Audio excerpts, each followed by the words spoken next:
Creating conversations with those that share stories. I like that vibration. Arrow.net, ARROE.net. We are unplugged and totally uncut with Lynn Rajskub. Arrow Collins, I remember you from before. Only because you know I like talking about creativity, and you are not afraid to go there. Yeah, you can eat it, you can swallow it, and it comes out the other end and becomes fertilizer to make a better world for all of us. Yes, and I'm an author now. I'm back, and I'm an author. Well, see, that's awesome, because I think, in all honesty, I think that we're all authors, and we happen to find our voices on other stages. Ooh, in other stages of what? Stages of life? Stages of life, well, that's Cloris Leachman right there. She says that life is nothing but a book, and you're just living from chapter to chapter. Ooh, I like that. Yeah, and you know what? I tried to write this book a few years ago, and it wasn't until the pandemic that I had time to really settle down and find the voice of it. And I got, a few more years of stand-up comedy under my belt and was able to take the time to reflect on these experiences and make them insightful and funny and, a little bit of Hollywood, a lot of personal stuff. But yeah, it was fun. Don't you like being with that live crowd? I mean, because I know that you were once a waitress or part of the waiting team at Denny's, but being with real people. Thank you for acknowledging that. I mean, but being there's an entire chapter in my book devoted to Denny's, by the way, so you don't want to miss this. My book, Famous, My Life at the Edge of Stardom. You can get it at MaryLynnMaryLynn.com or wherever you buy books, Audible, Target.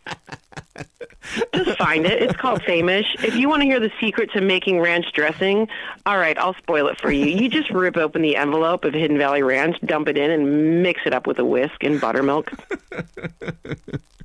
To be fame-ish. I mean, there are so many people that would like to just get to that area. You're so open and honest within these pages.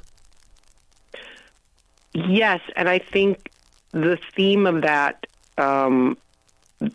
sometimes is very literal, like the essay where I write about being invited to the Golden Globes, which is huge, this magnificent, the pinnacle of glamour and Hollywood, being invited and then not being given a +1, so that it's got both, edges where you have this expectation of something that's supposed to be fantastic and it turns out not to be, and how we move through these moments in life and sort of come out the other end and things are different, but better. But you kind of have to go through the pain sometimes to get there. Wow, I just had this crazy vision when you were talking about the Golden Globes about it's like going to your high school graduation and you can't take your parents with you. You just have to show up and grab the diploma. Yeah, that's kind of a deep place you took that. Yeah, I like that. It's not all it's cracked up to be. Sometimes you're kind of just left there, with your ass hanging out by yourself, and it's weird. It feels bad, but I ended up not being sat by the rest of the people in 24. I was up on the mezzanine by myself with the fanciest table you'd ever see. Wow. And I did walk out a little bit drunk and have an outburst to Sheryl Crow, who was very nice. And at the time I thought, I know her. And then when I went up to her and said, I feel so alone, I realized that I didn't know her. I had just listened to her music. Right. But she was very gracious. And then Puff Daddy, at the time, this was quite a few years ago, came up to me and said he was a fan of mine from 24. And then, I had a mom and dad in Puff Daddy and Sheryl Crow. All I had to do was go through the pain, come out the other side, and they were there with me at the graduation, which was the bar at the Golden Globes and not the award show itself, because they wouldn't let me in on the floor. They wouldn't let me close enough to the award show, but I found my own fame. Well, see, that's the fun part about being a creative person, is that you can put yourself in any role, any situation. And, like Gene Simmons says, he says, if you don't think it's bigger than life, how do you expect people to believe it's bigger than life? Oh, that's good. That's really good. That's about creating the illusion, because at the end of the day, that's what fame and glamour is. It is an illusion that we want to participate in, So when I love that. When you show up on the auditions of Legally Blonde, I mean, it's amazing that you showed up with a buzz. Oh, yeah. Oh, yeah. See, I there's a few things in the book. It's juicy, but mostly it's the finger pointing back at myself, like the joke's on me. I do reveal a few things in the book that I'm not proud of, but I like to admit them in hopes of making people laugh or realizing, that I'm human, I make mistakes.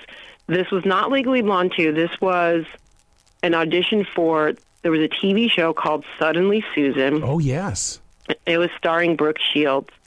And Kathy Griffin, who's an old friend of mine, I only talk to her sometimes on Twitter now, but back then we kind of traveled in the same circle, and she ended up getting the part, and I happened to be day drinking the day that I had the audition, and I'm not proud of it. I mean, even now with stand-up, I can't drink because it's hard for me to focus anyway, Yep. as you can tell right now as I'm trying to get this story out of my mouth. But yeah, I went to the audition. It was not great. I did not get the part. I don't think that they knew, but maybe they knew something was a little bit off. Yeah, that's one of the things. I mean, I can't be creative and drink alcohol at the same time. I mean, you always hear about these authors and stuff like that sit down with a glass of wine. I feel like that my creativity goes, I'm leaving you. Bye. I don't want any. It does. You lose your focus. Yeah. You get sloppy, and I think to grab those moments, you kind of have to be cognizant and catch them as they come by. And when it sort of clouds everything. Yeah, because to me, it's stream thinking. I swear to God, all we are is a vehicle. And there's a bunch. It's like Russell Crowe in Beautiful Mind. I've got all of these people around me, and then they come in and just take over me. Whoa, dude.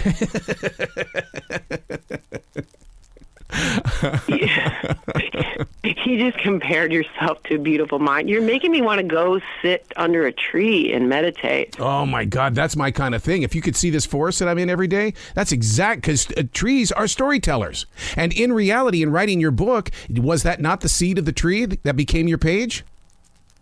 Absolutely. And you know what a good thing to do is, in between meditating, sitting under a tree, is take a break and read my book, Famous, My Life at the Edge of Stardom. But yeah, that's exactly what happened. Is COVID hit, and I had the time to reflect and take the time to go through these stories. And I'm at a point in my life where, I'm a fully grown woman. I'm grown up now, and I've had a lot of experience that I can share about life and about being an actor. And I can't not be funny while I'm doing it. So yeah, it was fun to write. When you put your thoughts on page, what happens is that then you have to go to the editor. How do you put those things on the page? Because you do stand up, so you have to craft your joke. How did you craft your story? Yeah, it was a different process for sure. There was I had a friend helping me. We sat across from each other with laptops and blankets. And, she was helping me stay on task. Sometimes I would just send her my writing that was a mess, and she would clean it up for me. But, I would fall asleep a lot. I'd get up and take snack breaks about every 30 to 40 seconds. And it's a different process, especially in stand-up where things are shorter and to the point. In the book, you have the time to give more details and give more layers to the story. So that was something that I worked on in this process. And like anything that you take on that's bigger than you think you can do, you just do sort of take that small step, the one that's right ahead of you, to get it done. The title of the book speaks so loudly, Fame-ish. I did a music collection back in 2002 called They Think I'm Weird, So I Proved It. I love the fact that you're saying fame-ish, because readers are going to take it and they're going to say, I am too. I'm fame-ish. It all depends who my audience is. That's right. That's what I love about that. And you can be, Gene Simmons and go, here's the fantastical, and then as the years went on, we see who he is as the man. And that's my favorite stuff. It's sort of seeing what's underneath the fantasy and seeing the real stuff that makes it happen. And your quote, it's not easy being kind of famous. My God, that says a lot about people in general, because it's like, you walk into a moment, you might be popular at work, but when you get home, you're just mom, dad, or your sister. Yeah, and we all want that recognition. We all want to be seen, and whether it's at work or at home, and you have to transition to these other points in your life, and but that's the beauty of it too. But I think it's taking the time to recognize these different stages of life. When I'm on the Tonight Show with Jimmy Fallon, it's very different than being at home. And cleaning up some dog barf. See, that's part of the post-production blues that I always sit there and I'll write about it in my defrag journals, is that it's like, okay, we're here, let's figure this out, and because we don't need to be in the post-production of being up on stage. Wait, what are you saying? The post-production of when you have like the come down of doing the thing? That's the loneliest place on the planet. Yeah. Yeah, it's the same thing when you come down off cocaine. That is painful. You have that high. You love everything. Everything is great. You're going to be down real low. You're going to have to recover. And I think we naturally have that in life when we do things. You can't have the excitement and the glamour and be in the thick of it. Sometimes you're in the thin of it, and you got to chill out and learn how to breathe and start over again. So true. So true. Now, you talked about meditation. I do Nidra. What do you do? I gave up meditation. Now I just eat instead. It's like the Trader Joe's, the little mini cheese and crackers. That's my new meditation. It's pretty great. You talked about growing up and things like that. One of the things that we all have to face is that, in quotations, used to be. I used to be. Are you preparing for that?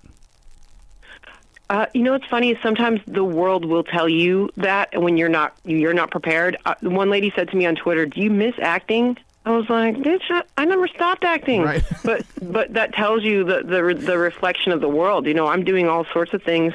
She might not see them. They're not in the venues that she sees, and it's hard. And no, I'm not ready. I'm entering a new chapter of this is what I am. Because maybe you have this is what I used to be, but then that's going to force you to take a turn and go, this is what I am. Yeah. I see. Your book is also a tool in the way that you're letting us inside the world of entertainment as well as the world of reality. And you make that connection with those that, A, have always followed you and those that are discovering you. Absolutely. And that's my favorite part. And I try to have fun with it and give some like real celebrity moments. Like there's something really cringy that I did when I got the chance to work with Harrison Ford, which was a dream come true. And I'm sure he doesn't remember this. It was a moment, but I will never forget it when I went up to him at the after party of the movie, and I took it upon myself to whisper in his ear, yeah, the movie was just okay. Because in my mind, I thought he was surrounded by yes men, and I was going to give him the truth. Right. In reality, that was really not a cool thing to do on my part, but it's all about the perspective, and that's an example of shooting yourself in the foot, but yeah, that's I like to admit being human and making these mistakes. What is it about creative people that we do like to go out there and because I can be very sarcastic, and sometimes when people receive it, they don't receive it too well. And when I was at iHeart, we actually had a door when we would tell people, the moment you cross this door, we're going to say stuff, and if it hurts you, I'm sorry, but about the door. That is the rule. Well, I love that. I think that creates a commonality, and it sort of gives you the rules of the space, and we need that. You might have been being funny about it, but in a way, you're creating this community, and that's what happens when I do stand-up comedy. You're creating the community of the room, of the mood, and you're dictating, like, this is where we're going to go with it. And that's what was fun about writing the book is, like, I'm going to have these fantastic experiences, but I'm going to give you the underside of it too, because that's what I like. That's what makes me feel human and connected. And, you just hope that other people will ultimately share in that with you. I don't think you're sarcastic because you want to push people away. Maybe you are, which I understand. But there's a connectivity there, I get what you're doing. And if someone doesn't get it, then you're not seeing eye to eye. So what is huge success in 2022 in a world where Harry Styles just told Howard Stern yesterday that hit records don't happen? It naturally goes into place. In other words, you can't go out and make a hit record. All you can do is just offer it. Oh, is that what he said? Yes. I was so shocked because Watermelon, whatever it is. I mean, he goes, yeah. It wasn't even supposed to be a hit. We just put it out there. That's awesome. What a great message. Well, I think that anyone that's an artist, that's what you're doing. You're just putting it out there and hoping that it connects. That's what we do. You just keep going. So now, when with Famous, do you take it with you on the road, and then this way, at the end of the show, you'll be out there in the lobby, not only shaking hands and kissing babies, but selling books? Absolutely. Of course I will. I love it. You can pay cash. You can pay in jewelry. You can pay in designer clothing. I will sign a book and give it to you. When you coming back to Charlotte? That's a really good question. I mean, because our Comedy Zone is wide open for brilliant comedy. Yeah, I got to call the Comedy Zone. I don't think I'm booked in Charlotte yet. That's a problem. We got to get on that. Absolutely. Absolutely. Man, congratulations on this book. I really can't wait until your creative spirit creates a novel, because I think that you've got that in you as well, because you are a storyteller. Yes. I mean, some of these chapters in the book right now would make a good movie or TV show. I know that's not a novel. That's the other direction. But yes. Absolutely. The stories keep coming as long as we're alive. Yep, just trust the creative energy, man. Please come back to the show anytime in the future, Mary Lynn. Thank you, Arrow. It's such a pleasure to talk to you. You bet. Be brilliant today. Thanks, you too.